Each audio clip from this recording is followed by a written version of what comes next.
नमस्कार, मैं हूं केशव पंडित और आप देख रहे हैं देश का तेजी से बढ़ता एटीवी न्यूज चैनल। और आज आप इस वक्त हमारा देख रहे हैं खास कार्यक्रम प्रेस कॉन्फ्रेंस। और हमारे आज के खास मेहमान हैं शशांक शेखर त्रिपाठी जी, अधिवक्ता हैं और भारतीय जनता पार्टी के काशी क्षेत्र से संयोजक भी हैं। बहुत बहुत स्वागत है त्रिपाठी साहब आपका। नमस्कार भाई साहब, बहुत बहुत धन्यवाद आपको।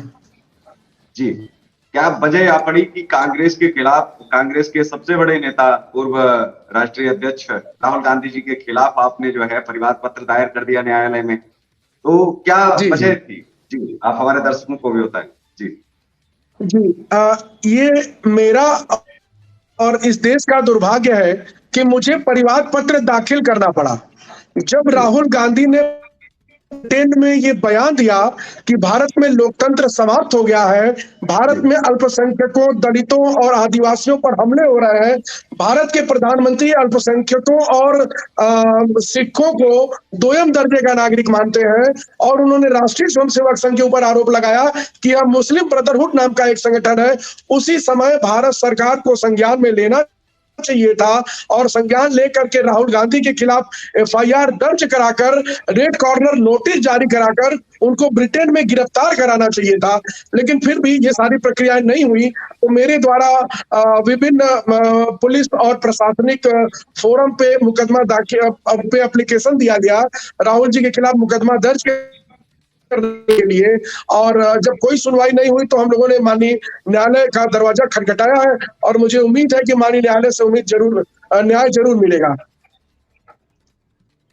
लेकिन क्या वजह होती है कि बार बार राहुल गांधी जी को, किस वजह से राहुल गांधी जी को विदेशों में जाकर के बात रखने का यहाँ मौका नहीं मिलता है? क्या इतनी लंबी यात्रा की, उसके बावजूद बड़ी बड़ी कॉन्फ्रेंस जी की, बड़े बड़े डिबेट्स किए और वहां आकर के भी जी बड़े बड़े शोज, इंटरव्यू, तो यहाँ आपको लगता है कि इनको कोई रोकता है बात रखने के लिए भारत में? देखिए, उनके नाना ने और सो कॉल्ड गांधी जी, जिनका वो टाइटल चोरी करके लेके चलते हैं, मतलब गांधी जी और नेहरू जी ने मिल करके एक बार देश को तोड़ा था। एक तरफ जिन्ना प्रधानमंत्री हुए, एक तरफ नेहरू जी प्रधानमंत्री हुए, मतलब इनके नाना जी राहुल गांधी जी के। अब जी राहुल गांधी जी को ये सूझ नहीं रहा है कि अब ये राजनीति में क्या करें, तो राहुल गांधी जी एक भारत तोड़ो यात्रा लेकर के निकले थे। और मैं आपको बहुत दावे के साथ कहना चाहता हूं, राहुल गांधी जी के लोग यह दावा करते हैं कि राहुल गांधी जी ने 4000 किलोमीटर की लगभग पैदल यात्रा की। लेकिन अगर भारत सरकार जांच करा ले, और आपके सम्मानित चैनल के माध्यम से मैं कहना चाहता हूं, तो राहुल गांधी ने कुल 100 किलोमीटर की भी पैदल यात्रा नहीं की। जी राहुल गांधी ने कुल 100 किलोमीटर की पैदल यात्रा नहीं की। वो पूरा मैनेजमेंट दिखा करके भारत, पूरे दुनिया को कंफ्यूज करने के लिए राहुल गांधी ने एक ड्रामा रचा। लेकिन जब उस ड्रामे में भी उनको सफलता नहीं मिली, तो उनके मैनेजरों ने एक ऐसे व्यक्ति को, जो आप जानते होंगे जे मुनीर पाकिस्तान का प्रोफेसर है और भारत विरोधी गतिविधियों में शामिल रहता है, उसने कैम्ब्रिज बिजनेस स्कूल में एक छोटा सा कार्यक्रम रखा। जैसे अपने यहाँ विद्यालयों वगैरह में ऑडिटोरियम होते हैं ना, 30, 40, 50 जी लोगों की संख्या का एक ऑडिटोरियम कैम्ब्रिज बिजनेस स्कूल में। लेकिन पूरी जी दुनिया को राहुल गांधी और उनके मैनेजरों ने बताया कि कैम्ब्रिज विश्वविद्यालय में राहुल गांधी का व्याख्यान हुआ। सबसे पहले तो मैं आपके सम्मानित चैनल के माध्यम से बताना चाहता हूं कि कैम्ब्रिज विश्वविद्यालय ने राहुल गांधी को नहीं बुलाया था, ये कैम्ब्रिज जी जज बिजनेस स्कूल ने बुलाया था, जिसमें कुल 50 से कम लोग उनके उस ऑडिटोरियम में मौजूद थे। जे मुनीर उस कार्यक्रम का आयोजक था। इनके जो एब्रॉड कांग्रेस के इनके जो अध्यक्ष हैं, वो सैम पित्रोदा, उसके वो भी उसके मैनेजर थे। इन लोगों ने मिल करके एक फ्रॉड तरीके की रचना रची, और उसको राहुल गांधी ने जो बोला वहां पर, उसके कर्ट्स डेवलप करके, उसमें कर्ट्स डेवलप करके, क्योंकि राहुल जी को तो बेसिकली बोलने आता नहीं है, न तो वो कानून जानते हैं, न वो संविधान जानते हैं, न वो देश की विदेश नीति जानते हैं, न देश के की आत्मा को वो जानते हैं और पहचानते हैं। तो राहुल गांधी के कर्ट्स डेवलप करके उनको प्रसारित किया गया कि राहुल गांधी ने कैम्ब्रिज जज विश्वविद्यालय में ये कह दिया, वो कह दिया, और राहुल गांधी को प्रसिद्धि दिलाने के लिए। लेकिन वो भूल गए कि राहुल गांधी जिस जिस विषय पर बात कर रहे थे, वो विषय भारत की आत्मा है, मतलब भारत का लोकतंत्र। राहुल गांधी जी ने उस सभा में कहा, उस छोटी सी ऑडिटोरियम की बैठक में उन्होंने कहा कि भारत में सिखों पर, अरे भारत में अल्पसंख्यकों पर, भारत में आदिवासियों पर और भारत में दलितों पर हमले हो रहे हैं। मैं बड़े सम्मान के साथ राहुल गांधी जी से आपके चैनल से पूछना चाहता हूं कि ये बतावें कि उनके वो कार्यकर्ता जो दलित नहीं है, जो आदिवासी नहीं है, जो अल्पसंख्यक नहीं है, उन्होंने कितने अल्पसंख्यकों पर हमले किए, कितने आदिवासियों पर हमले किए, कितने दलितों पर हमले किए। अच्छा, उनकी बात अगर देखिए, एक मान भी ली सवाल जाए, है, 40 पूरी दुनिया में जी पूरी दुनिया में सभी देशों में राजनीति चल रही है। लोगों में जो है जिस तरह से यहाँ भाजपा, कांग्रेस, आम आदमी पार्टी है, इसी तरह से अन्य देशों में भी पार्टियां हैं, चुनाव भी होते हैं, बिल्कुल सेम इसी तरह से रहते हैं। लेकिन कभी चीन का कोई भी विपक्ष का नेता यहाँ आकर के बात नहीं रखता है, अपना छोटा सा भी कार्यक्रम नहीं करता है। पाकिस्तान का कोई व्यक्ति यहाँ आकर के नहीं करता है, रूस का नहीं करता है, यूक्रेन का नहीं करता है। क्या उसमें आंतरिक कलह या घर में कलह नहीं है क्या उनके घरों के अंदर? अफगानिस्तान, बांग्लादेश से आप जो है विपक्ष के नेता कभी भी आकर के नहीं करते। क्या जरूरत पड़ती है कि भारत के ही नेताओं को विदेश में जाकर के अपना प्रचार प्रसार करने के लिए वहां से दिखना पड़ता है? ना तो उनको हिंदी की समझ है जो 125 करोड़ लोगों की तकलीफ समझ पाए, ना उनको यहाँ के संस्कारों की समझ है जो कम से कम यहाँ के लोगों का दर्द या उनकी आस्थाओं को समझ पाए। तो बहुत सारी चीजें हैं जो बेसिक हमें समझना पड़ेगा। मैं आपसे ये समझना चाहता हूँ कि विदेश की धरती क्या अपने देश की धरती कम पड़ जाती है क्या? ऐसे कहने को तो वसुधैव कुटुंबकम, नहीं, आप कहीं से भी आप बात रख सकते हैं, लेकिन क्या दूसरे देश के नेता हमारी धरती पर आकर के क्या वो अपने सरकारें या फिर अपने देश के बारे में कुछ भी बताते हैं, सही या गलती? सही बताएं आकर के, कुछ भी तो बताएं जी। देखिए, राहुल गांधी जी ने जो ब्रिटेन की कैम्ब्रिज यूनिवर्सिटी में जब वो बोल रहे थे, एक छोटा सा ऑडिटोरियम था, 35-40 लोग उस ऑडिटोरियम में रहे। वो भी जे मुनीर के लोग थे जो पाकिस्तान का प्रोफेसर है और भारत विरोधी गतिविधियों में शामिल रहता है। तो मैं आपको बताऊं, वहां पर एक सिख छात्र ने इनको टोका कि आपको भारत के बाहर भारत की अस्मिता पर प्रश्न नहीं उठाना चाहिए, भारत के लोकतंत्र पर प्रश्न नहीं उठाना चाहिए। तो उसके बाद राहुल गांधी ने अगला एक छैतम वो है, थिंक टैंक है, ये लोग कांग्रेस वालों थिंक टैंक बना के रखते हैं, उसके ये लोग कार्यक्रम कराते हैं, उसी में जाके बोलते हैं। छैतम नाम का एक थिंक टैंक का कार्यक्रम में राहुल गांधी ने कहा कि माननीय प्रधानमंत्री जी, मतलब इस देश के प्रधानमंत्री, मतलब वो किसी पार्टी के प्रधानमंत्री नहीं है, माननीय प्रधानमंत्री जी, इस देश के प्रधानमंत्री सिखों को और अल्पसंख्यकों को दोयम दर्जे का नागरिक समझते हैं।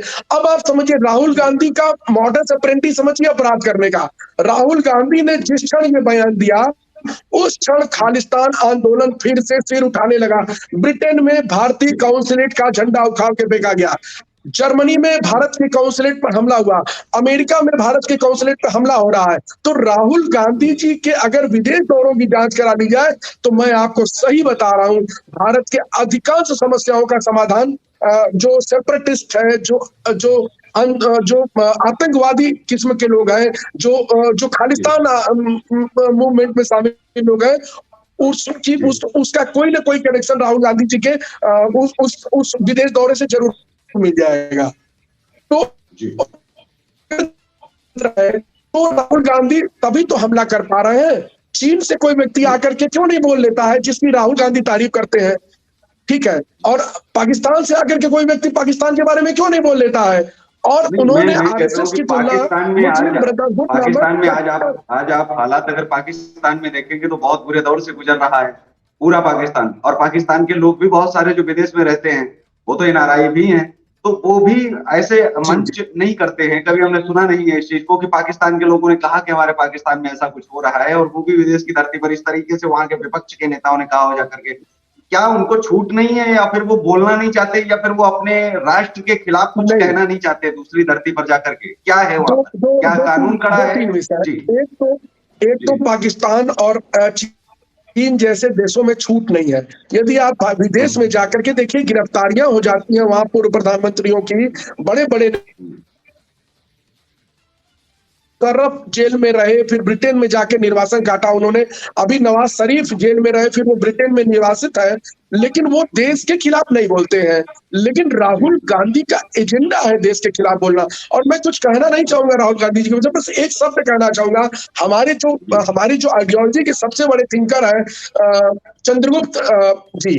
चंद्रगुप्त जी ने कहा था कि विदेशी स्त्री से उत्पन्न संतान उस देश का वफादार कभी नहीं हो सकता, इसलिए विदेशी स्त्री से उत्पन्न संतान को राजा नहीं बनाया जाना चाहिए। बस मैं और कुछ राहुल जी के बारे में इस विषय में नहीं कहना चाहता हूँ। जी, लेकिन राहुल गांधी जी को सिरे से ममता जी भी नकार चुकी हैं। पता लगा है कि जी, जी। जो जिनके शादी के बंधन में नहीं बन पाए और वो लोग लगातार गठबंधन कर रहे हैं, जैसे पहले अपने जो है अखिलेश यादव जी, उन्हें बहुत सारे उपनाम भी मिले, टीपू जी, जी, सुल्तान बिल्कुल। की भी उनको उपाधि दी गई और उन्हें टीपू कहा गया। हालांकि बहुत सारे जो है जी, जी। समाजवादी के लोग भी चिढ़ जाते हैं। मुझे लगता है कि अगर टीपू सुल्तान जो है अंग्रेजों के खिलाफ लड़ने वाले जो है और उनको जैसे नहीं, दर्शाया नहीं, जाता है, टीपू तो अगर सुल्तान किसी को अंग्रेजों के खिलाफ सरनेम कभी मिल नहीं रहा है तो लड़े। मुझे लगता है कि टीपू उसको सुल्तान स्वीकार कर लेना चाहिए। तो जब टीपू उनके सुल राहुल टीपू गांधी जी के सुल्तान साथ रिश्ते थे, जी, मायावती जी के साथ जी, रिश्ते बने और उन्होंने जो है जी, चलाया। इसके बाद में ममता जी के साथ में गठबंधन किया। क्या लगता है कि उत्तर प्रदेश में बिल्कुल। जैसा बयान जी, माननीय नरेंद्र मोदी जी ने भी दिया था और उन्होंने कहा था कि आपने मन बना लिया है कि 100 वर्षों तक आप आएंगे ही नहीं, आपने मन बना लिया है, तो हमने बिल्कुल, भी बिल्कुल, ठान लिया है कि बिल्कुल। हम राष्ट्र की रक्षा करेंगे जब तक आप आने का मन नहीं बना लेते हैं। जी, तो आप कितना जी, जी, सहमत जी, हैं जी। आप जो है मोदी जी से, क्योंकि लोग उनकी स्क्रिप्ट की, उनकी जो है उनके भाषण की बहुत तारीफ करते हैं। लोग उनके विरोधी भी उनको सुनते हैं घंटों, और वो बिल्कुल कहते हैं कि वास्तविक में इस सुनते तरह का हैं। व्यक्ति ही लेकिन प्रतिनिधित्व कर सकता है राष्ट्र का।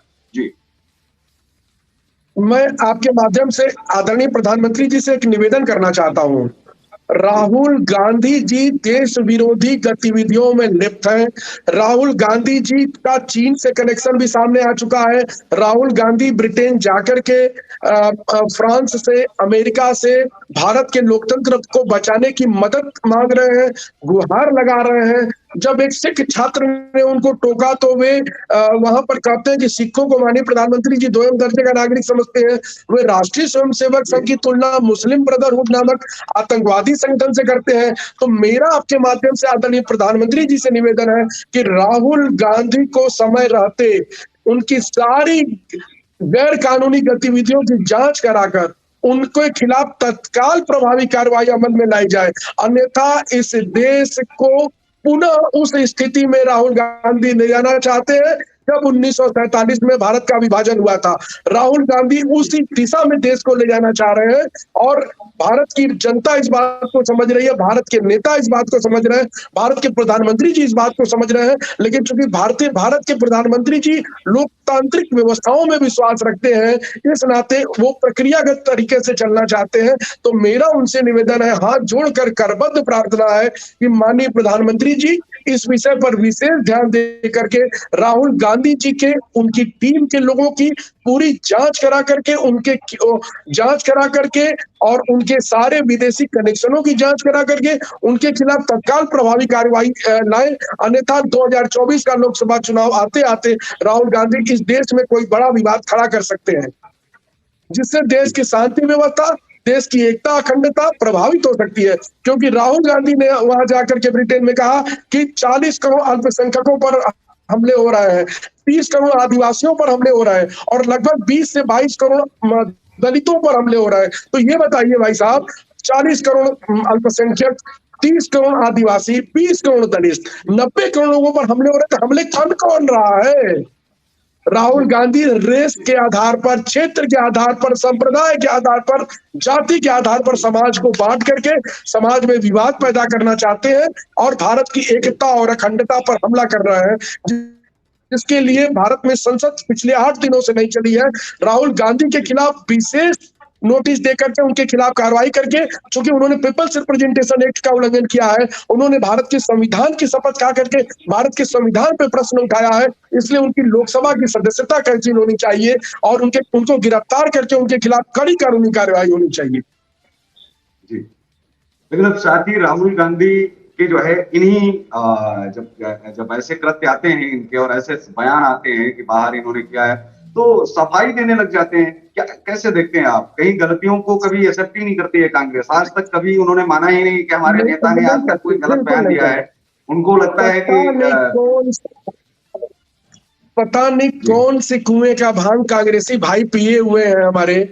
इतना जी, बड़ा इतिहास, इतना यशस्वी इतिहास, इतना ओजस्वी इतिहास जिस पार्टी का, उस पार्टी के लोग एक बंदर जी। के पीछे बंदर की तरह नाच रहे हैं। एक बंदर के नहीं, अब पीछे बंदर की तरह नाच रहे हैं। वीर सावरकर जी को देखिए, तो वीर सावरकर को पूर्व प्रधानमंत्री इंदिरा गांधी जी ने भी सम्मान दिया था। तो वो अपने ही परिवार में अपनी दादी पर ही प्रश्न चिन्ह नहीं लग जाता है उनका कि अगर इस तरह जब वीर सावरकर पर प्रश्न उठाते हैं तो लगता नहीं है, क्योंकि उनकी सरकारों द्वारा दिया गया सम्मान लगता नहीं कि वो इतना भी नहीं जानती थी क्या किसे सम्मान देना चाहिए। जब राहुल गांधी जी ब्रिटेन में कैम्ब्रिज जज बिजनेस स्कूल में बोल रहे थे, तो एक बड़े बुजुर्ग व्यक्ति ने राहुल गांधी को कहा, राहुल जी आपकी दादी भी यहाँ आई थी, और जब दादी आई थी तो मैं पत्रकार के रूप में वहां उपस्थित था।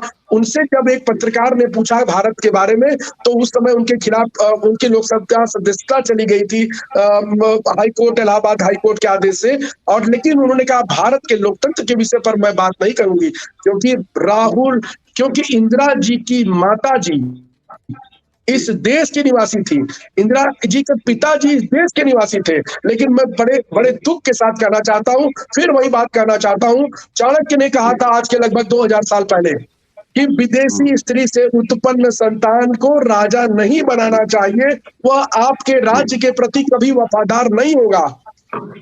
जी बस मेरा राहुल जी के बारे में कोई प्रधानमंत्री बनता है, अब जो मोदी प्रधानमंत्री नरेंद्र मोदी जी ने बदल दिया कि आप अगर सीधे चाहते हैं, आप सोने की चम्मच लेकर के पैदा हुए और आपको लगता है कि आप प्रधानमंत्री बन जाएंगे, तो ये गलत फहमी है। आप किसी पार्टी के राष्ट्रीय अध्यक्ष हैं और आप बहुत अच्छा प्रतिनिधित्व कर रहे हैं पार्टी का, और फिर देश को भी अच्छा बेवकूफ आप बना सकते हैं विदेश की धरती से भी जाके, तो भी अगर आप प्रधानमंत्री बन रहे हैं या किसी की घोषणा कर देने से कि भाभी प्रधानमंत्री हम पार्टी का ये दे रहे हैं तो आप बन जाएंगे, तो ये भी गलत चीज है। बलिदान परिवार ने दिया है, इस तर्क पर भी आप देश के प्रधानमंत्री नहीं बन सकते हैं। लेकिन सवाल ये उठता है कि उन्होंने जब नरेंद्र मोदी जी प्रधानमंत्री बने तो उन्होंने मॉडल दिया कि हमने गुजरात मॉडल है हमारे पास। मुझे लगता है कि राहुल गांधी जी को सबसे पहले कम से कम विधायक का नहीं, क्योंकि अमेठी मॉडल तो देख लिया है, तो कम से कम एक गांव का जो है उनको सरपंच बनना चाहिए, प्रधान बनना चाहिए, और गांव को ही इतना विकसित करें कि गांव का तो कम से कम मॉडल कम से कम दिखाएं देश को कि ये राहुल मॉडल है। राहुल मॉडल के नाम पर कुछ है क्या? कम से कम ममता जी की बात करें तो उनके पास अपना ममता मॉडल है। अखिलेश की बात करें, वो दावा अगर करें तो उनका 5 वर्ष का है, ठीक है। तो हर किसी का अपना अपना मॉडल है। राहुल जी का मॉडल क्या है और कैसे आप देखते हैं? जी देखिए, राहुल जी के पास कोई मॉडल नहीं है। अभी राहुल जी की जो सुप्रिया श्रीनेत, उनकी जो राष्ट्रीय प्रवक्ता है, उन्होंने एक फोटो लगाई थी अपने ट्विटर हैंडल पे, उन्होंने लिखा था, और राहुल गांधी जी एक फॉर्च्यूनर या कोई बड़ी कार चला रहे थे, और उसमें उन्होंने लिखा था मैं सावरकर नहीं हूं। उनका वो था, तो सावरकर मतलब तेज, सावरकर मतलब बलिदान, सावरकर मतलब तपस्या। एक सावरकर ही ऐसा परिवार है परम पूज्य सावरकर जी का कि तीनों भाइयों को काला पानी की सजा हुई, और उस जमाने में कांग्रेस के किसी नेता को काला पानी की सजा नहीं हुई। इन लोगों को आगा खां पैलेस में गिरफ्तार किया जाता था, हैदराबाद पैलेस में गिरफ्तार किया जाता था, दिल्ली हाउस में गिरफ्तार करके रखा जाता था, लेकिन काला पानी किसी कांग्रेसी नेता को अगर सजा हुई हो तो बताइए। देखिए, उस समय तो भाजपा थी नहीं, लेकिन राष्ट्रवादी विचारधारा और गैर राष्ट्रवादी विचारधारा, तो हम लोग एक मानते हैं कि राष्ट्रवादी विचारधारा जो है वो एक आइडियोलॉजी है। और आपके एक नेता ने अभी कुछ दिन पहले बयान दिया कि ऐसा नहीं है कि कांग्रेस परिवार ने गोलियां नहीं खाई, लेकिन वो ताकत वाली गोलियां खाई। तो इस तरह के जो बयान आते रहते हैं कि प्रधानमंत्री बनना है, तो प्रधानमंत्री बनने के लिए हष्टपुष्ट तो रहना बहुत जरूरी है। तो क्या है कि इस तरीके के जो बयान आते हैं गोलियां, और लेकिन साथ ही मैं 2 चीजें चाहूंगा कि जब इंदिरा गांधी जी ने जब वीर सावरकर जी को जो है सम्मान दिया, क्या लगता नहीं कि इंदिरा जी का अपमान होता है हर पल? ऐसा क्यों एहसास नहीं होता उन नेताओं को? कम से कम उनके पोते को तो पता होना चाहिए कि मैं दादी का अपमान कर रहा हूं। जिस व्यक्ति के दादा इंतजार कर रहे हैं कि वो आए और उनकी कब्र पर फूल चढ़ाए, और वह जनेऊ लपेट करके घूम रहा है और कोट के ऊपर जनेऊ पहन करके, और सावरकर जी ने कहा था कि एक दिन इस देश में ऐसा आएगा कि राजनीति करने के लिए कोट के ऊपर जनेऊ पहन के घूमना पड़ेगा। तो राहुल गांधी जी कोट के ऊपर जनेऊ पहन के घूम रहे हैं। मेरा उनसे निवेदन है, उनके दादाजी इंतजार कर रहे हैं, कम से कम जा करके एक बार उनकी मजार पर भी 2 फूल चढ़ा देते तो शायद कुछ उनको शांति मिल जाती।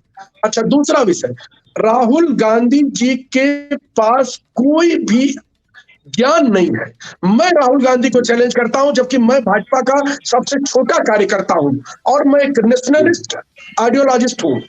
मैं राहुल गांधी को चैलेंज करता हूं, राहुल गांधी मेरे जैसे छोटे कार्यकर्ता के साथ बैठ के 10 मिनट ओपन बात नहीं कर सकते हैं, क्योंकि राहुल गांधी ने इस देश को न देखा है न समझा है। वो चीन चले जाते हैं,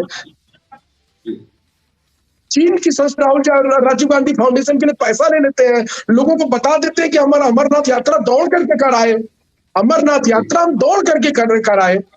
राहुल जी जो है कि 120 किलोमीटर की स्पीड से पहाड़ पे चढ़ करके जाते हैं और अमरनाथ की यात्रा करके चले आते हैं। उसी बीच वो चीनी काउंसलेट में जाकर के चीन के प्रतिनिधि से भी मिल आते हैं।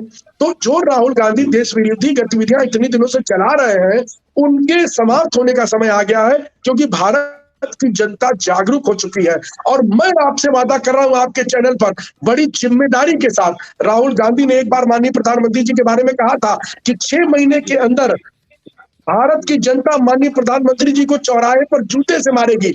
मैं आपके सामने बड़ी जिम्मेदारी से कहना चाहता हूं कि 6 महीने मतलब लोकसभा चुनाव मान लीजिए, लोकसभा चुनाव आते आते या उसके बाद भारत की जनता राहुल के पीछे जूता, चप्पल, डंडा, अंडा, कालिख, स्याही सब लेकर के दौड़ेगी, क्योंकि हम लोग ये भारत उस विचारधारा का है कि वैचारिक रूप से विरोध करता है। आपकी पार्टी के ऊपर ये भी आरोप लगता है कि आप विपक्ष को खत्म करना चाहते हैं। क्या विपक्ष नहीं होना चाहिए? क्या आप इससे सहमत हैं अथवा असहमत हैं? क्योंकि विपक्ष तो अलग विचारधारा का ही होता है, तो विपक्ष क्या होना नहीं चाहिए? अगर वो मजबूत होने का काम होना चाहिए, खत्म विपक्ष होना चाहिए। देखिए संसद आवारा हो जाती है अगर सड़कें शांत हो जाती हैं। हमारे यहाँ के इस काशी के ही एक बड़े आइडियोलॉजिस्ट ने कहा था, और वो बहुत बड़े वो स्वतंत्रता समाजवादी आंदोलन के पुरोधा थे। तो मैं आपको बताता हूँ, लोकतंत्र के लिए विरोध जायज है, लेकिन विरोध किस बात का? विरोध इस बात का कि भारत में बोलने नहीं दिया जाता है।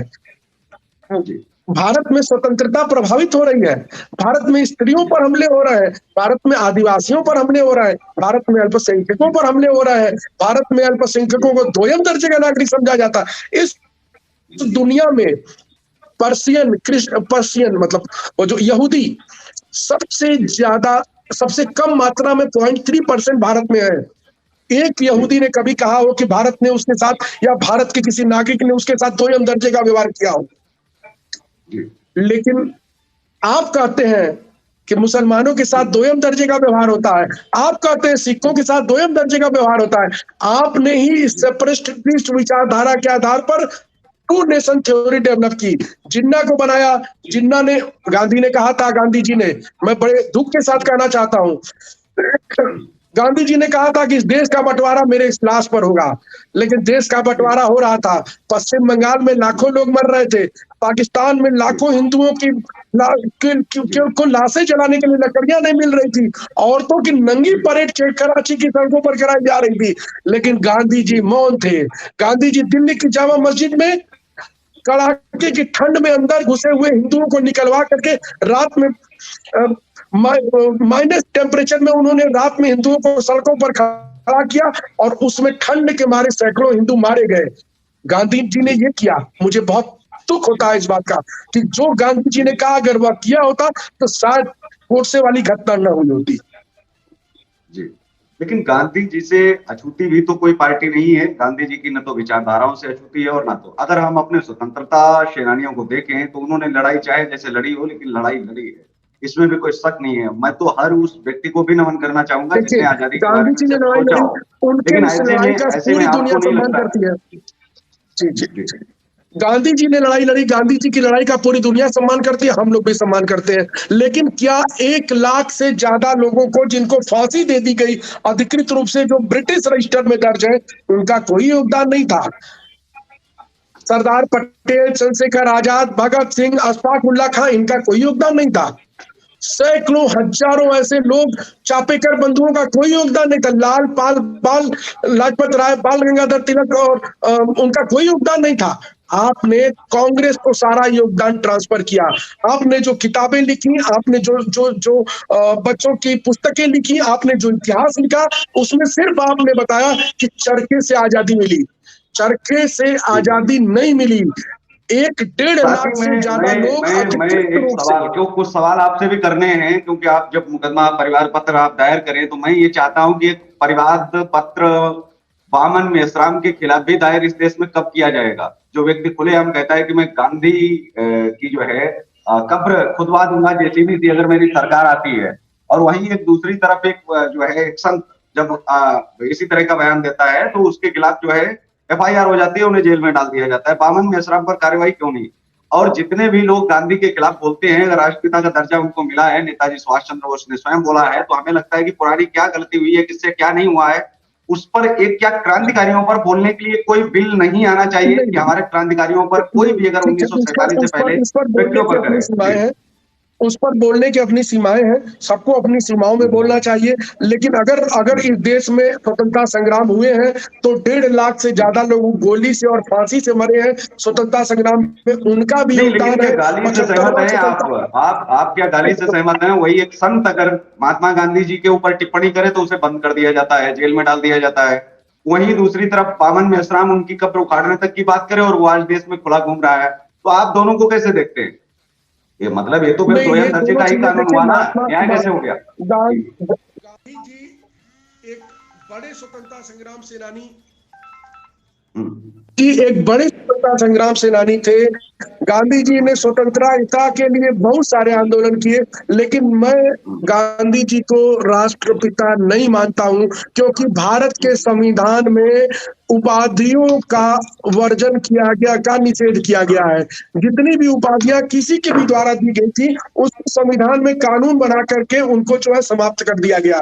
तो इस नाते मैं गांधी जी को राष्ट्रपिता नहीं मानता हूं, मैं गांधी जी को बड़ा विचारक मानता हूं, गांधी जी को असहयोग असहयोग विचारधारा का प्रणेता मानता हूं। गांधी जी ने जो कार्य किए मैं उसका प्रशंसक हूं, लेकिन क्षमा करें, मैं गांधी जी को राष्ट्रपिता नहीं मानता हूं। और राष्ट्रपिता अगर गांधी जी जो स्वतंत्रता संग्राम सेनानी थे, उनकी उनकी कब्र को या उनका जो वो एक स्टेचू बना हुआ है वहां पर, उसको अगर हटाने की कोई बात करता है, हम लोग उसकी निंदा करते हैं, क्योंकि गांधी इस देश में अहिंसा के प्रतीक है और हम सबके पूज्य हैं।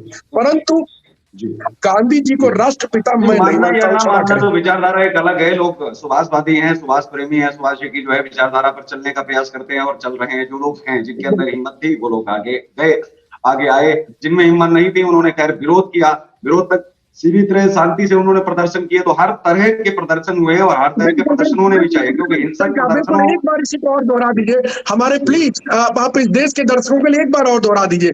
जिनके अंदर हिम्मत जी थी वो लोग जाकर लड़े, जी उन्होंने जी बलिदान दिया, बिल्कुल। या तो वो जी कहीं विरोध जी किया, जैसे वो जी जी जनरल डायर की हत्या जो है कि जाकर के उधम सिंह ने ब्रिटेन में बिल्कुल की। तो जिनके पास बिल्कुल हिम्मत थी वो बिल्कुल। लोग लड़े, गोली खाए, जी फांसी के फंदे पर चढ़े, काला पानी की सजा हुई। जिनके पास हिम्मत नहीं थी वो लोग ऐसे ही अपना लड़ते रहे, जैसा आपने अभी बताया। जी, दूसरा मेरा प्रश्न ये है कि देश भर में जब ईश निंदा की जाती है, भगवानों को लेकर के तमाम तरीके के गलत बयान आते हैं और भगवानों पर टिप्पणियां की जाती हैं, कई ग्रंथ चलाए जाते हैं, जो 60 सालों में नहीं हुआ, कांग्रेस के काल में नहीं हुआ, वो इस समय हो रहा है।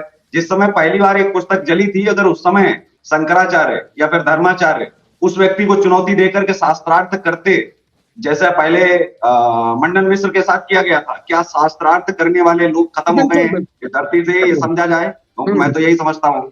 वो इसलिए कि अंग्रेजों के देखिए शासनकाल में भी एक उसमें पुस्तक जली थी और आज एक पुस्तक जली है। तो आज भी किसी ने शास्त्रार्थ करने के लिए उस व्यक्ति को चुनौती नहीं दी, चुनौती के साथ नोटिस भी, नहीं नहीं, या तो चुनौती या सरकार इसको जेल उनको में डाले। चुनौती दी। तो मैंने आज क्या वो मैंने एजुकेशन मैंने मिनिस्टर मैंने खुला घूम रहा है? मैंने जी जी उनको नहीं, मुझे चुनौती आप दी, प्रश्न मैंने पूरा उनको कर लेने पर्सनल व्हाट्सएप दीजिए। पर, एक पर्सनल एजुकेशन मेल पर। मिनिस्टर देश का, जी जी, एजुकेशन मिनिस्टर मैंने देश उनको में व्हाट्सएप एक पर, उनके खुला घूम पर्सनल रहा है। व्हाट्सएप पर। हाँ जी, तो नहीं होना मैं चाहिए। वही आपसे। इस देश में लोकतांत्रिक व्यवस्था है और इस देश में उनके खिलाफ एफआईआर कराई गई है। क्षमा करेंगे, यदि वे किसी दूसरे धर्म के ग्रंथ के साथ ऐसा किए होते तो आप समझ रहे हैं उनका हश्र क्या होता। और राहुल गांधी भी जो ब्रिटेन में बैठ करके राष्ट्रीय स्वयंसेवक संघ की तुलना मुस्लिम ब्रदरहुड नामक कट्टर आतंकवादी संगठन से करते हैं, जो सीरिया और उन जगहों पर पूरा आतंक का पर्याय है, तो वो ऐसा नहीं कर पाते, उनको उसका जवाब दे दिया जाता। क्योंकि हम लोग एक ऐसी विचारधारा से आते हैं जो विचारधारा सबका सम्मान करती है। हमारे यहाँ तो अ, तो हर विचारधारा को समावेत कर लिया गया। तो इस नाते हम लोग यह मानते हैं कि चलिए वह गलती कर रहा है तो उसको वो अपने आप सुधर जाएगा या समय उसको सुधार देगा। स्वामी प्रसाद मौर्य जी को हम लोगों ने निजी तौर पर, मैंने उनके व्हाट्सएप पर नोटिस दिया, उनके मेल पे मैंने नोटिस किया, हम लोगों ने समाचार पत्रों में प्रकाशन करा के, मैंने उनको ट्विटर हैंडल पर ट्वीट करके कहा कि आप यदि व्याख्या चाहते हैं तो आइए शास्त्रार्थ कर लीजिए काशी में। लेकिन चूंकि वो राजनीति करना चाहते हैं और राजनीति में भी लेकिन वो एक शब्द व्यक्ति उन्होंने कहीं क्या ना कहीं पकड़ा, सरकार की ही बदौलत तो बाहर घूम रहा है। मैं तो ये जानना चाह रहा हूँ, सरकार की बदौलत ही बाहर खुला घूम रहा है। नहीं और ऐसे ऐसे लोग जो है बहुत ही हिंसक होते हैं, जो समाज में एक बहुत बड़ा जो है विद्रोह कल को हो जाए, विरोध हो जाए और कोई हिंसा हो जाए, इसका सरकार इंतजार कर रही है। आपकी सरकार उत्तर देखिए प्रदेश में हमारे भी है, देश में, आपकी हमारे सरकार देश जो में है, एक चीज, आपकी सरकार केंद्र में भी है, लेकिन खुलेआम कोई व्यक्ति घूम रहा है, इतना हिंसक व्यक्ति जो कल को उसके एक बार कहने पर, एक बार नहीं कई बार अपमान कर चुका है, उस पर लेकर के क्या सरकार को नहीं बोलना चाहिए?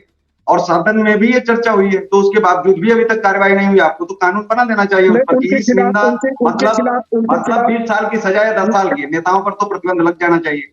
वो भगवान के बारे में उनके गलत सलत न कहे, खिलाफ माने या न माने, ये उनका अपना मत होना चाहिए। जी। बिल्कुल बिल्कुल बिल्कुल उनके खिलाफ देखिए आईपीसी की धाराओं के तहत एफआईआर हुआ है, परंतु चूंकि वो जनप्रतिनिधि भी हैं तो उनके खिलाफ पीपल रिप्रेजेंटेशन एक्ट के तहत भी होना चाहिए। उनके खिलाफ जो वो विधान परिषद में सदस्य हैं तो विधानसभा की विशेष अधिकार समिति द्वारा उनको नोटिस देकर के उसकी जांच होनी चाहिए और अगर वो माफी मांगते हैं तो ठीक, अन्यथा उनकी सदस्यता समाप्त होनी चाहिए। क्योंकि देश में हर व्यक्ति को अपने धर्म के पालन का अधिकार है। और एक बात जरा सा आप सोचिए, आप कल्पना करिए 500, 400, 450, 500 साल पहले जब भारत में हिंदू जनमानस भयाक्रांत था, डरा हुआ था, मर रहा था, प्रतिदिन लाखों लोगों की हत्याएं कर दी जाती थी, उस जमाने में गोस्वामी तुलसीदास जी ने पूरे हिंदू जनमानस को एकत्रित करने के लिए एक परम परम राजा की कल्पना की और राजा को बताया कि हम नहीं राजा मानते हैं आपको, हम तो परम प्रतापी हमारे राजा राम है। और उन्होंने रामचरितमानस लिखी, वहां उन्होंने लिखा ढोल गवार शूद्र पशु नारी, और अगर सूत्र भी लिखा तो उन्होंने अवधि में लिखा। अब एक बात बताए, ताड़न के अधिकारी, आप गांव में चले जाइए, आप अपने परिवार में देखिए, आप अगर ताड़ेंगे नहीं, ध्यान नहीं देंगे, आप अपने परिवार के बच्चों का ध्यान नहीं देंगे, पक्षियों का ध्यान नहीं देंगे, तो उस जमाने में मुगल आक्रांता बच्चियों को उठा ले जाते थे। तो इस नाते उन्होंने कहा ताड़न मतलब ध्यान देने के अधिकारी हैं वो लोग, उनका ध्यान दिया जाए। गरीब जो हमारे यहाँ सेवा करता है, हमारे यहाँ जैसे हमारे यहाँ हल जोतने वाला जो हमारा बनवासी भाई हुआ करता था हम लोग के गाँव में, तो हम लोग की दादी सबसे पहले चिंता करती थी कि वो खैलेस कि नहीं खैलेस। आपके घर में भी ऐसा ही होता रहा होगा। तो लेकिन इतना सफाई देने की क्या जरूरत है? देश में तो बहुत सारे धार्मिक ग्रंथ हैं जहां पर किसी धर्म को ही समाप्त करने के भी सीधे सीधे लिखे हैं, और जो दिन में जो है कई बार दोहराए भी जाते हैं, जिसको लेकर के वसीम रिजवी ने भी दाखिल किया था। बात यह है कि एक ही धर्म ग्रंथ टारगेट क्यों और इतनी सफाई क्यों देनी पड़ रही है? इतनी सफाई क्यों? जो है सो है, जो लिख दिया तो लिख दिया, इतनी सफाई क्यों? जी, सफाई इसलिए देनी पड़ रही है कि हम लोग सर तन से जुदा वाले गिरोह से नहीं आते हैं। सर तन से जुदा वाले गिरोह से अगर हिंदू समाज आता तो हिंदू समाज को सफाई नहीं देनी पड़ती। तब हिंदू समाज के खिलाफ बोलने से पहले 100 बार सोचते हैं। अभी एक बड़े एक टीवी आप ही की तरह के एक बड़े चैनल में अभी स्वामी प्रसाद मौर्य जी के सामने एंकर ने रखा कि देखिए ये दोनों किताबें, इसमें क्या लिखा, इसमें क्या लिखा, पढ़ लीजिए। तो उनकी हिम्मत नहीं हुई। जो ब्राह्मणों पर भी कर रहे हैं टिप्पणी, लेकिन उसके बावजूद भी अभी हमारे मध्य प्रदेश के आईएएस नियाज खान सर ने एक पुस्तक लिखी, ब्राह्मण द ग्रेट में बताया कि ब्राह्मण वो कम्युनिटी है जो पूरे देश को चला सकती है, पूरी दुनिया को। इनके पास खाने को नहीं था, एक वक्त खाने का था, लेकिन इन्होंने अपने बच्चों को एजुकेशन से दूर नहीं रहने दिया। ये वो कम्युनिटी है जो पूरी दुनिया की हर व्यवस्था संचालित कर सकती है। सबसे बड़ी बात है। देखिए आप एक चीज और भाई साहब जानिए कि इस हमारे यहाँ जो हमारी पद्धति है, हमारा जो सिस्टम है, जो जिसको ये लोग मनुस्मृति ताकि जलाते हैं, उसकी निंदा करते हैं, हमारे यहाँ अगर ज्ञान किसी को है तो वह पंडित हो सकता है, हमारे शास्त्रों के अनुसार, हमारे वेदों के अनुसार, हमारे पुराणों लेकिन के आपको अनुसार। आपको और पता है कि और वह मनुस्मृति संबंधित है। किसी देश का संविधान है आज के दौर में? आपको ये पता है जी मनुस्मृति बिल्कुल। आज के समय में किस देश का संविधान है? जी। अच्छा अच्छा अच्छा। नित्यानंद स्वामी नहीं ये नित्यानंद यहाँ भगौड़ा जिनको घोषित किया गया और जिनको मिशनरियों के तहत उनके ऊपर एफआईआर मुकदमे दर्ज करवाए गए और उन्होंने अपना एक हाँ अलग हाँ राष्ट्र हाँ। बना लिया कहलाता है, यूएन में भी वो बात रख रहे हैं और उन्होंने अपने देश का नया संविधान घोषित कर दिया मनुस्मृति को, हिंदू राष्ट्र भी घोषित कर दिया है जी। हमारे यहाँ तो कर्म आधारित समाज व्यवस्था थी। हमारे ऋग्वेद में एक श्लोक है जिसमें एक लड़की कहती है कि मेरा भाई क्षत्रिय है, मैं वैश्य हूँ, मेरी माँ शूद्र है, और मेरा पिता जो है वो है ब्राह्मण है। उस बच्ची के पिता शिक्षा देने का काम करते थे, इसलिए उनको पंडित कहा। उसका भाई सेना में था इसलिए उसने उसको क्षत्रिय कहा। उसकी माँ गांव में एक छोटा सा दुकान चलाती थी, छोटा सा, तो उसने उनको वणिक कहा और स्वयं को सेवा का काम करने के नाते लिखा। तो हमारे यहाँ तो कर्म आधारित प्रथा थी, हमारे यहाँ जाति आधारित प्रथा नहीं थी। आज भी किसी भी समाज में जो पढ़ाई लिखाई को अपने पास रखेगा, हमारे पूज्य शंकराचार्य स्वामी निश्चलानंद जी से किसी ने पूछा कि वेद पढ़ने का अधिकार किसको है? क्या वेद ब्राह्मण पढ़ सकता है, वेद पंडित पढ़ सकता है? उन्होंने कहा नहीं, जो वेद पढ़ेगा वो पंडित हो जाएगा। पंडित मतलब ज्ञानी। जो जी वेद पढ़ेगा वो ज्ञानी हो जाएगा। जो अपने बच्चों को ज्ञान के पास रखेगा वह ज्ञानी हो जाएगा। फिर वह 1 2 3 पीढ़ियों में पंडित हो जाएगा, फिर 3 4 5 पीढ़ियों में ब्राह्मण हो जाएगा। जब जब मुगल आक्रांताओं ने हिंदू धर्म ग्रंथों को जलाना शुरू किया और हिंदू आइडियोलॉजी को समाप्त करने की कोशिश की, तो हमारे वेदों को कंठस्थ कराया जाने लगा।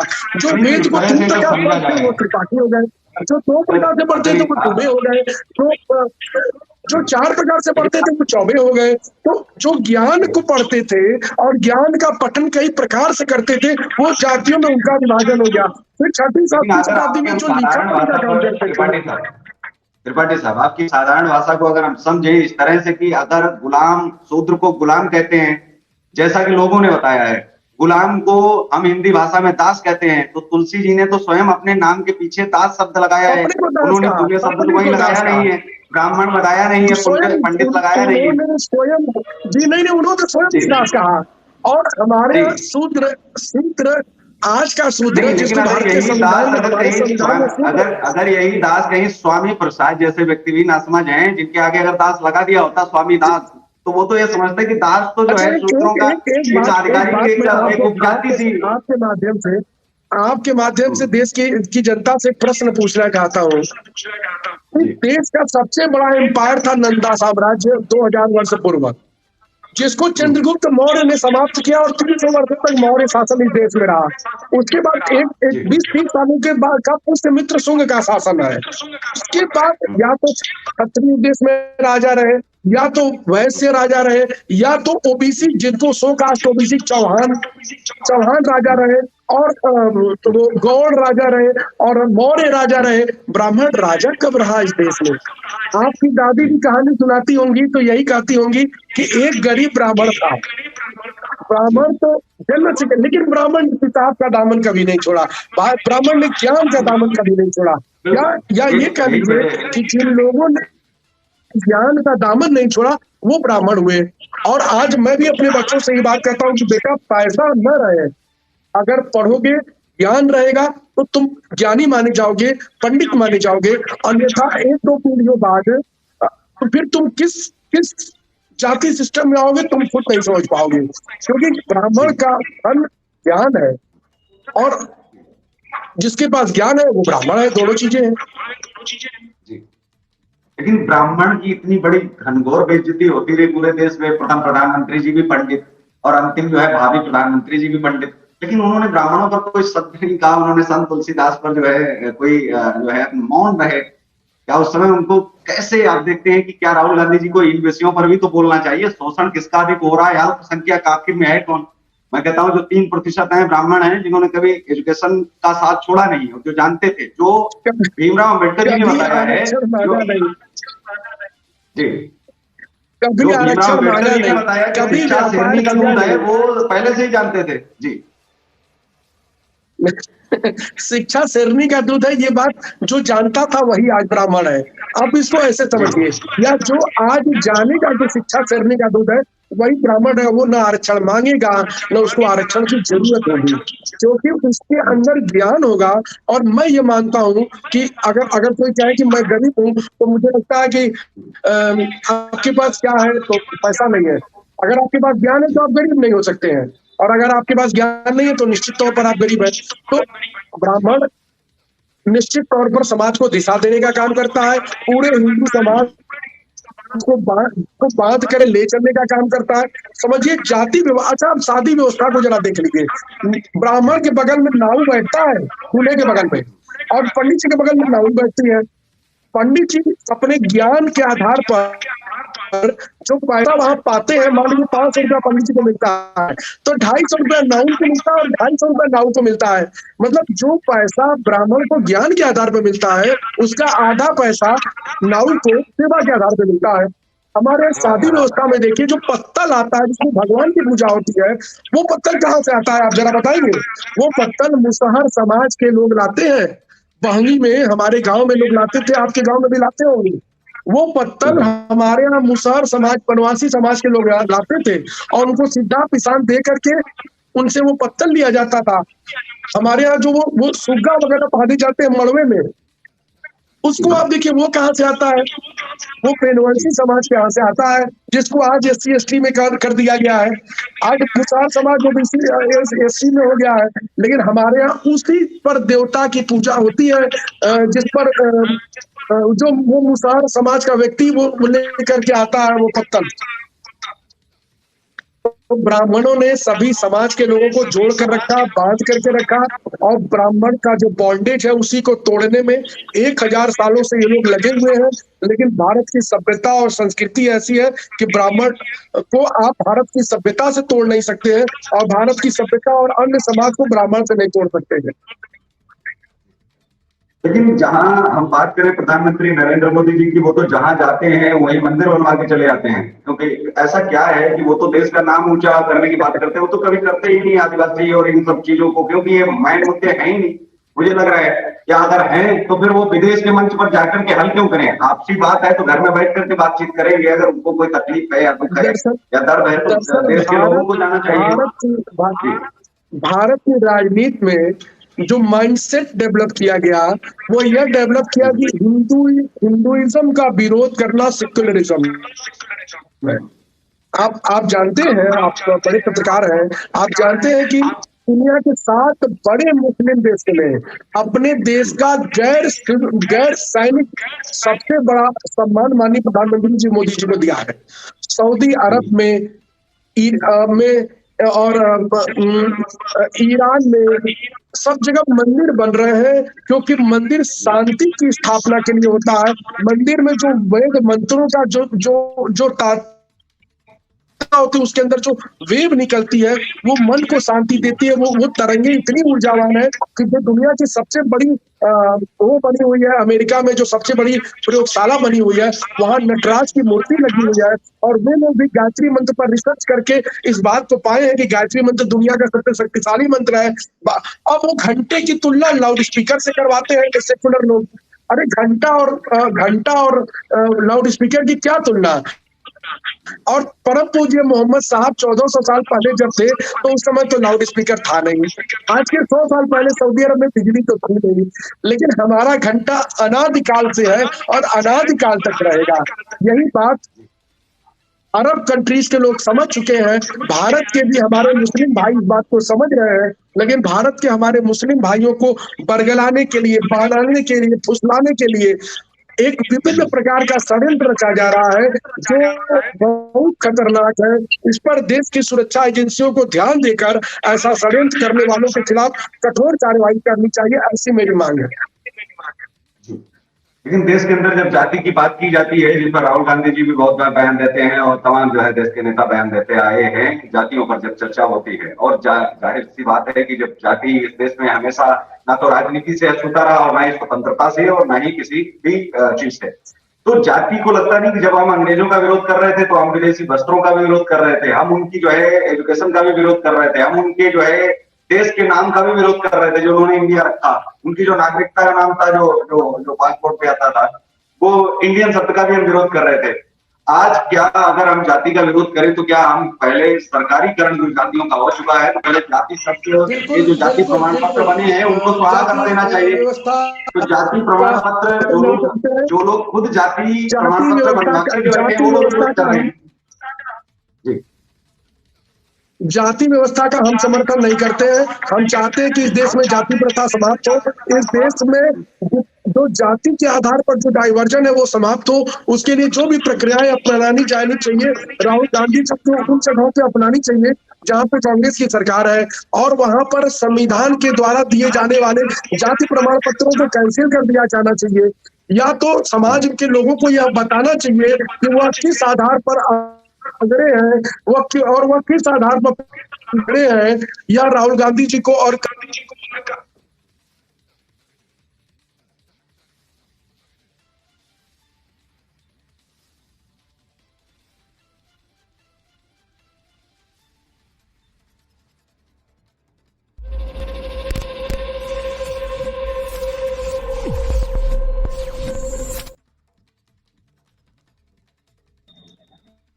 नमस्कार जी जी। तो मेरा आपसे निवेदन है कि आप राहुल गांधी को अपने यहाँ जाति का जो विरोध है वो जाति प्रमाण पत्र जलाकर के लोगों को करना चाहिए। स्वागत है, पहले सरकारीकरण खत्म कर लें क्योंकि वैसे भी जाति प्रथा छुआछूत कहाँ रह गई है। आजकल अंतर जातीय विवाह हो रहे हैं, सारी चीजें हो रही है। क्या बता गया है एक व्यक्ति अपने जेब में और अपने बायोडाटा में लिख करके घूम रहा है कि मुझे मेरे पास जाति प्रमाण पत्र है, और वही व्यक्ति कहता है अगर कोई व्यक्ति कुछ उसको कह देता है तो कहता है हमको ये बोल दिए।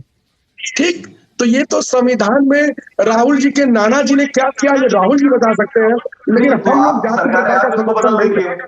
आपकी सरकार है, एक व्यक्ति कहता है कि हिंदुओं में दलित होते हैं, फिर सिखों में कहां से आ गए? जैसे ही वो सिख बने वैसे ही दलित शब्द खत्म करिए ना। ये तो आपकी भी सरकार का काम है, ये तो कानून आना चाहिए। मैं आपको बताऊं कि अगर मुसलमानों में जिन लोगों ने शिक्षा का दामन नहीं छोड़ा, सैयद सिद्दीकी और फिर वो वहां पर भी ब्राह्मण की श्रेणी में आते हैं।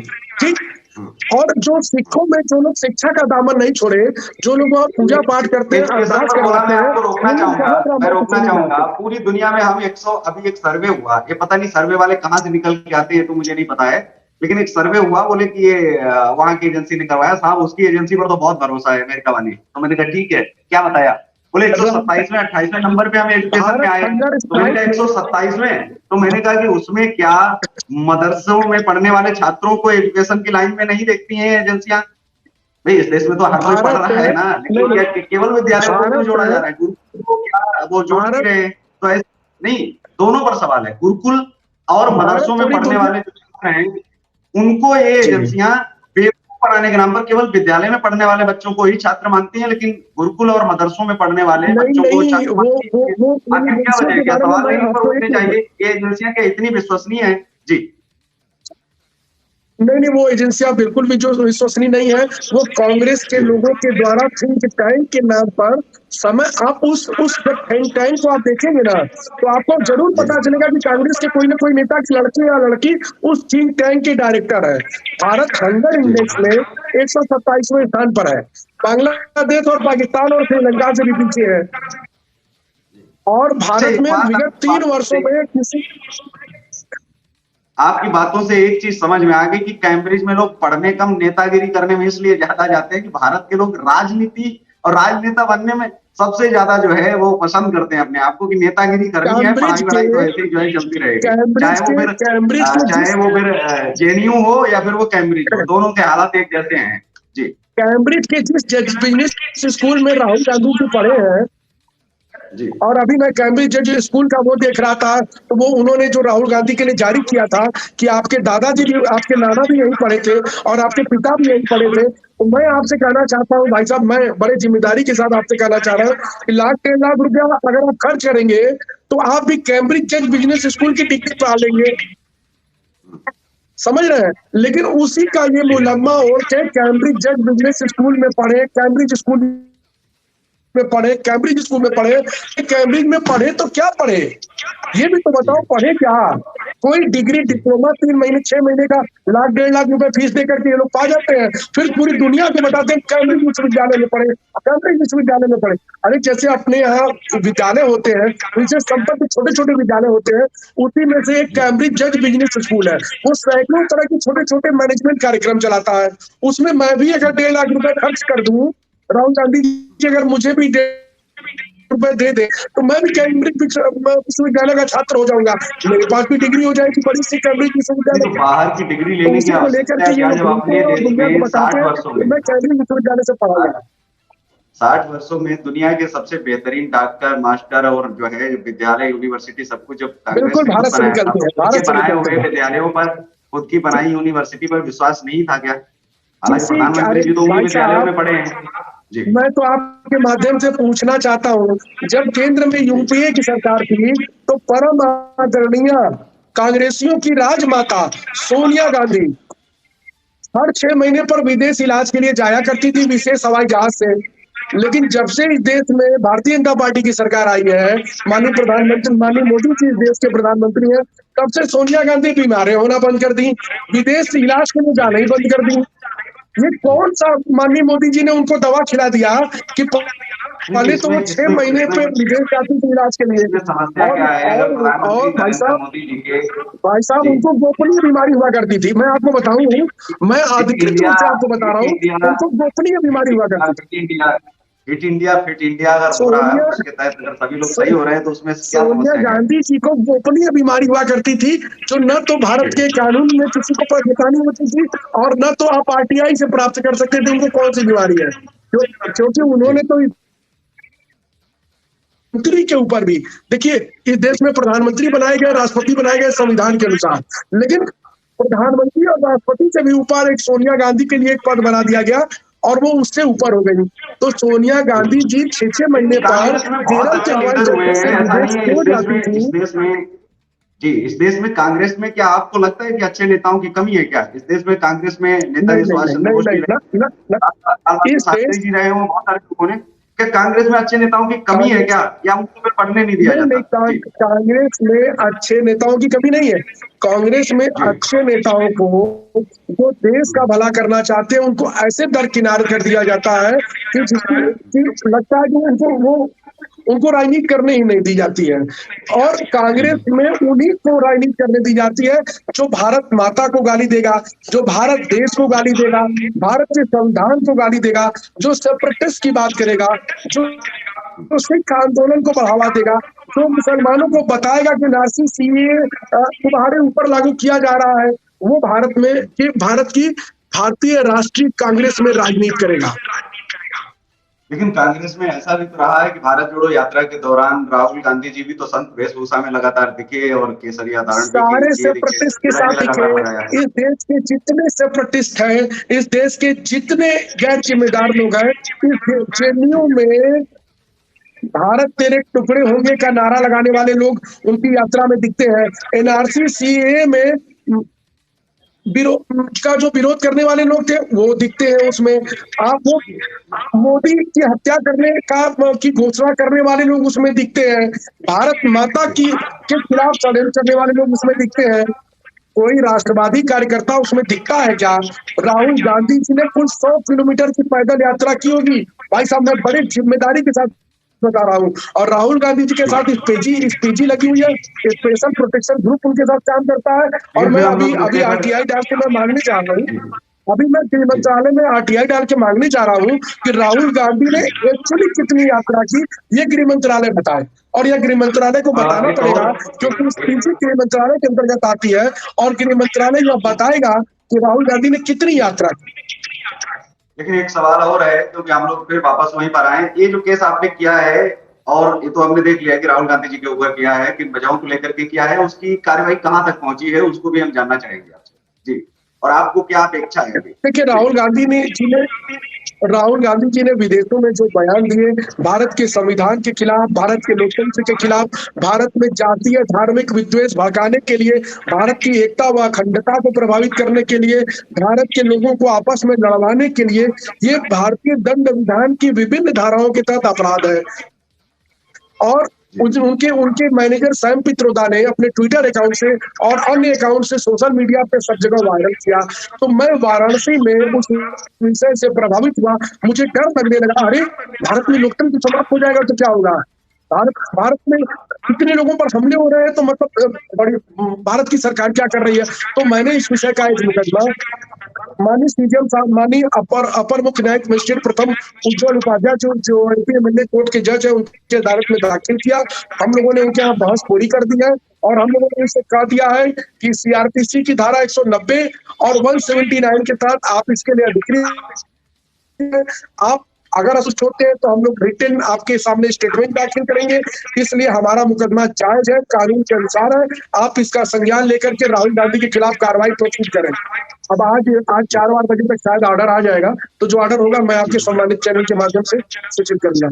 बिल्कुल। तो लगता है आपको कि इस कार्यवाही के बाद में राहुल गांधी जी वहां आएंगे, अगर मुकदमा दर्ज हो गया तो वाराणसी की कोर्ट में हाजिर होंगे? बिल्कुल बिल्कुल, मुकदमा दर्ज होना चाहिए। राहुल गांधी के सभी विदेशी नेक्सस की जांच होनी चाहिए। राहुल गांधी जी जिन भारत विरोधी गतिविधियों का केंद्र बनने वाले लोगों के संपर्क में है, उनके मैनेजर जिन लोगों के संपर्क में है, राहुल गांधी जी के मैनेजर्स खालिस्तान मूवमेंट वालों के संपर्क में है, राहुल गांधी के मैनेजर शेख मुनीर के संपर्क में है, जिन लोगों के भी ये लोग संपर्क में है और भारत विरोधी गतिविधियों का संचालन कर रहा है, राहुल गांधी के खिलाफ और उनकी टीम के खिलाफ मुकदमा दर्ज करके इनके खिलाफ कठोर कार्रवाई होनी चाहिए। बिल्कुल। ओके, थैंक यू, शुक्रिया जुड़ने के लिए और आपने जो है पूरी बात रखने के लिए। अगर आपने पूरा हमें यहाँ से सुना है तो मुझे लगता है कि पूरा प्रोग्राम आपको देखना चाहिए और इसे आप शेयर भी करें। अधिक से अधिक लोग जान नहीं पाए कि किस वजह से आखिर राहुल गांधी के ऊपर मुकदमा जो है हुआ है, परिवार पत्र दायर हुआ है, वो क्यों आखिर किया गया, क्यों आवश्यक था, जो वाराणसी के एक senior advocate, senior BJP leader को जो है ये कार्य करना पड़ा और उनको खुद आगे आना पड़ा। तो शशांक शेखर त्रिपाठी साहब, बहुत बहुत आभार, बहुत बहुत शुक्रिया और फिर से आपको एक बार नमस्कार जी। आज के बहुत बहुत धन्यवाद आपको, पूरी बात आपने आपके चैनल के माध्यम से समाज और जनता को पता चली, ये बहुत अच्छी बात रहेगी। बहुत बहुत धन्यवाद आपको जी।